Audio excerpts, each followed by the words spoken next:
Hey, how you guys doing? So we are now on the 10th episode. We don't have that many episodes left. But of course, as normal after this review, or if you're to watch your episode, go click the link in the description and go ahead and vote in the poll where we can see how your opinions of these girls have changed after this episode. So 1 through 5, 1 being your favorite, and 5 being your least favorite for that girl after that episode. So we'll have to see who becomes number 1 after that. So far, we've seen a little bit of a shakeup with Ren finally taking first. So let's see what happens after this episode. So this episode starts where Cuckoo is taking a look, and there's a lot of teams being put in for the Love Live. In fact, it's so big that they're going to have to do something different with the prelims, that they're going to have to eliminate teams before the preliminaries. Now they're going to do that? Well, Sumine thinks rock, paper, scissors, which isn't that a great way. So we jump to this information session, and well, she is back. From Love Live and Love Live Sunshine, this announcer girl is back, and wow, she is energetic as ever. But she's going to announce how they're going to do this elimination. Sumine's like, oh, rock, paper, scissors, right? And they're going to say, well, we're going to do rock, paper, scissors for elimination, which, yeah, that's a great way. But they decided that's a little harsh. Yeah, I mean, like, losing to rock some kind of mechanic that's random. We say that for mobile games. But we're going to decide that they're going to just have a theme, and you're going to have to perform according to that theme. This theme is going to be rap. That's kind of odd. So the squad is going to have to do rap, which I guess their definition of rap is doing some fingers and saying yo, I guess. But that's the theme that they're going to have to do, and I guess we're going to have her rap, I guess.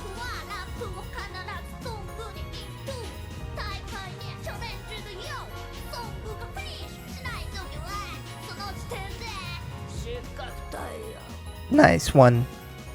So the girls decide they have to participate with raps. So these girls are all going to try to do their raps. I guess Shibuya gets some kind of straight clothes or something and tries to rap and makes a pun with Shibuya, which is the last name. Chisato just puts on shades, and then I guess her definition of rapping is breakdancing. So I mean that looks cool for sure, but it's a little bit different from rapping. So then we try for the next one, and we put in Ren. He said Ren should do it. Ren has no idea to do it. So how does she do it?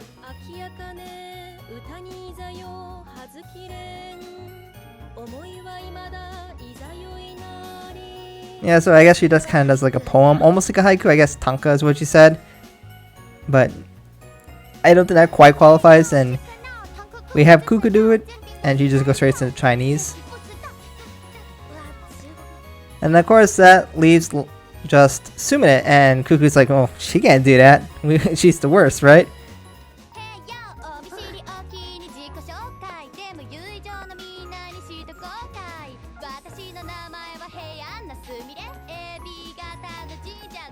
Well, I guess not. So clearly she's the best for this, and she's then put into the center. And Sumine is like, whoa, am I actually going to be center? You know, because, this is kind of her dream that she mentioned before, that she wanted to be the center. In fact, that's kind of why she wanted to be Squall in the first place. But then the weird thing part about it is that she doesn't want to, almost.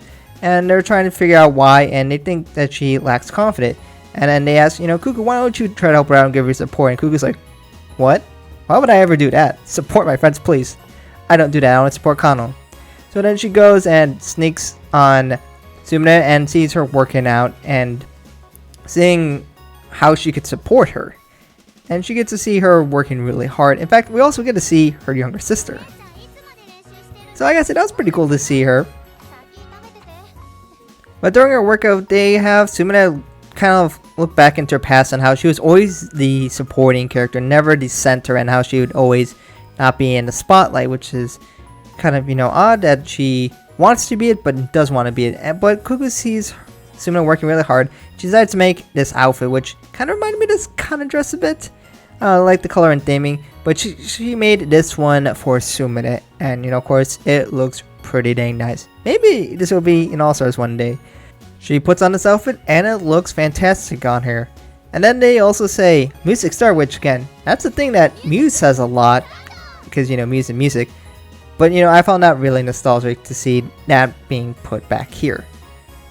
So now these girls start going over how Sumine feels like she feels unconfident. In fact, other people are starting to say that she shouldn't be the center. They feel like someone else should be the center, and that Ren or Kano would be better at this. And then Cinema comes and she's like, oh yeah, I agree, and I'll make my debut later. And she kind of runs away, as you can see, she does feel at peace with that. But Cuckoo says, no, I want you to be the center, which, initially you didn't see this happening because she's always kind of against her and poking fun at her, but she feels adamant that Sumire should be it, but Sumire just says no and runs away. So then right before practice, Cuckoo's having a call with her sister and how the fact that she's going to return if she does not get results from Love Live. And it was in Chinese, but Sumire was able to pull out a translate app that translates in real time to get a gist of a conversation.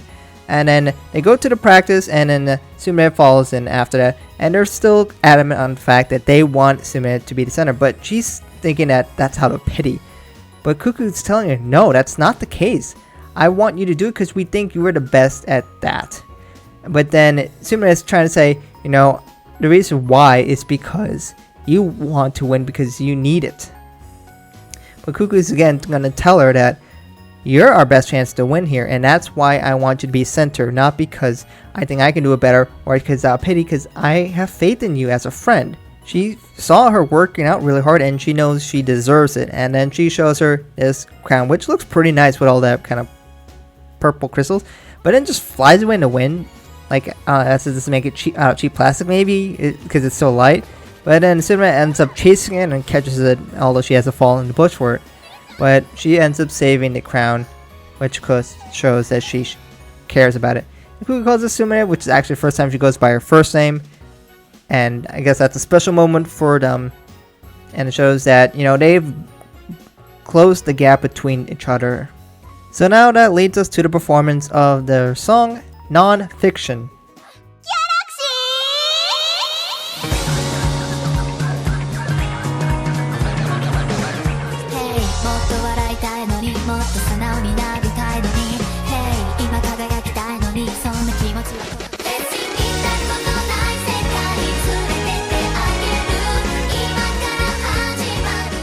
So the song Nonfiction, which, interesting name. I gotta say though, the outfits look pretty nice. Sumire looks pretty freaking good with that outfit and that hairstyle. It just works so well. And I really appreciate the effort they put into the stages and all the girls trying to do, kind of like the sexy looks and poses and all that. But it honestly looks really nice, and the song is pretty enjoyable too. I found this really fun and probably one of my favorites out of them so far. So then of course after the dance, they go and bond together, and Cuckoo and the rest of the girls hug as Sumire was able to be the center successfully, and they overcome their conflicts. So that will conclude the episode. We have the ending song version with Sumire and Cuckoo, and then of course we got a preview of the next episode, which I guess we're going to be looking at the same, so probably where they can perform the prelims if I had to guess, and there's some person right next to them. And at this we have Deers, which is going to be another Liella no Uta song. So let's go ahead and get a listen to that one by Ren.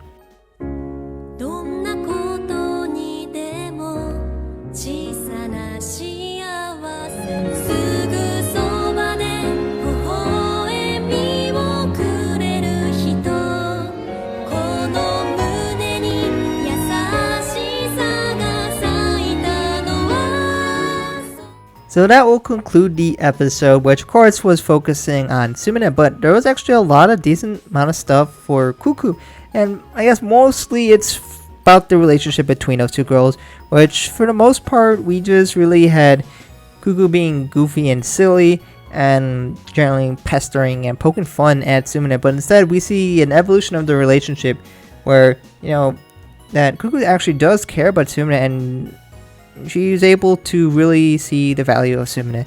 And that's really nice to see that it's not just a simple relationship where they're just poking fun at each other. So I honestly really liked this episode and being able to see these girls grow together. And I was definitely saying Sumire definitely needed a little bit more love, and Cuckoo too, after that's what, since it's a while since they've gotten stuff, and this might give them the push. And Sumire got a great song, wonderful animation, beautiful dress. It's just overall pretty wonderful. So I'm curious to see how this episode changed you guys' opinions on these girls, if it improved it or not. But I gotta say, Sumin looked pretty good in this episode. But let me know what you guys think about this episode in the comments below. Of course, you can vote in the poll or let me know in the comments, whatever way you prefer. And we'll see where these girls rank after this episode.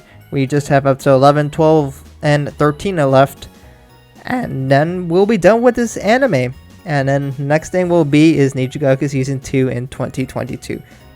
So I guess we'll have to look forward to that. Anyway, thank you guys for watching. And I hope to catch you guys in another video soon.